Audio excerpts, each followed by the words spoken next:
မင်္ဂလာပါရှင်။ဗိုင်ယတုခကွန်ဒိုမီနီယံရဲ့ Building Management တင်က2025အောက်တိုဘာလမှာလှုပ်ဆောင်ခဲ့တဲ့ Public Area နဲ့အခန်းတွဲလှုပ်ဆောင်ချက်တွေကိုပြောပြပေးသွားမှာဖြစ်ပါတယ်။ပထမဆုံးအနေနဲ့လူကြီးမင်းတို့အခုမြင်တွေ့နေရတာကတော့2025အောက်တိုဘာလ6ရက်သတင်းချုပ်လာပြင်းနေညမှာရိုင်ယတုခကွန်ဒိုမှာရှိတဲ့နေထိုင်သူတွေကနေပြီးတော့တန်ခါအပား90ကိုပြင်ဖိပြီးတော့ဆွမ်းလောင်းလုံနေတဲ့ကြီးနူးဝယ်မြင်ကွင်းလေးပဲဖြစ်ပါတယ်။ဒါဆိုရင်တော့ Building Management တင်ရဲ့လှုပ်ဆောင်ချက်တွေကိုဆက်ပြီးတော့ပြပြပေးပါမယ်ရှင်။ Socket Outlet အသစ်လဲခြင်းအဝတ်လျှော်ဆက် Drain Pipe တက်ဆင်ပေးခြင်း Kitchen Drain Pipe တန်ရှင်းရေးပြုလုပ်ပေးခြင်း Toilet Hand Spray အသစ်လဲခြင်း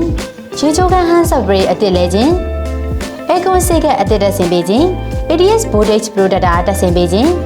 အခန်းတွင်းမီလုံးများအသစ်လဲပေးခြင်းစသဖြင့်အခုလိုအခန်းတွင်း maintenance ဝန်ဆောင်မှုတွေကိုလည်းနနက်9:00နာရီမှညနေ9:00နာရီအထိဝန်ဆောင်မှုပေးထားပါတယ်ရှင်။ဒါပြင်ပန်းဟောင်းမှာရှိတဲ့ auto pressure ပတ်ပိုက်လိုင်းများပြန်လည်ပြုပြင်ပေးခြင်း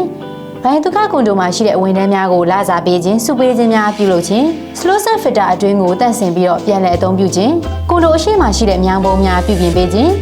inlet septic tank အတွင်းကိုတန့်ရှင်းရေးပြုလုပ်ခြင်း number 1ကို service လာရောက်လုပ်ဆောင်ခြင်း CCTV ကင်မရာများလာရောက်စစ်ဆေးပေးခြင်း CCTV များအတွက် PoE switch နှလုံးတက်ဆင်ပေးခြင်း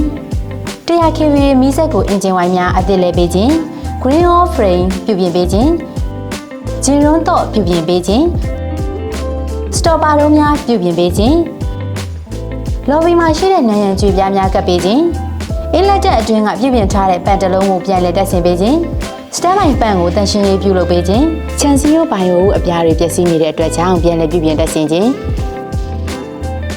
Air Relief အသစ်တက်ဆင်ခြင်းအမိုက်ကန်အနောက်ဘက်မှာရှိတဲ့နေရာတွေကိုတန်ရှင်းရေးပြုလုပ်ခြင်းတို့ဖြစ်ပါတယ်။ဟုတ်ကဲ့ပါ။အခုညမတင်ဆက်ပေးသွားတာကတော့2025အောက်တိုဘာလမှာ Building Management တင်ကလှုပ်ဆောင်ခဲ့တဲ့လှုပ်ဆောင်ချက်တွေပဲဖြစ်ပါတယ်။နောက်ထပ်ဗီဒီယိုလေးမှာတော့နိုဝင်ဘာလအတွင်းမှာလှုပ်ဆောင်ခဲ့တဲ့လှုပ်ဆောင်ချက်တွေကိုတင်ဆက်ပေးသွားအောင်မှာဖြစ်ပါတယ်ရှင်။